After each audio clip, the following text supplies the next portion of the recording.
सोमनाथाय नमः।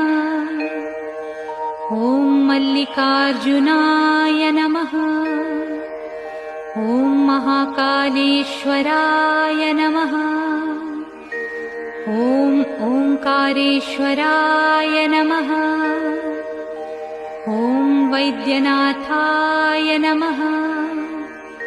ॐ भीमशंकराय नमः।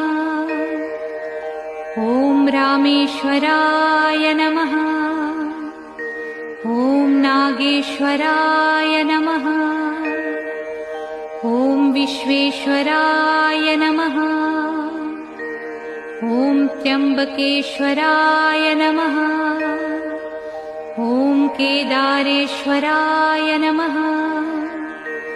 ॐ भुस्मेश्वराय नमः।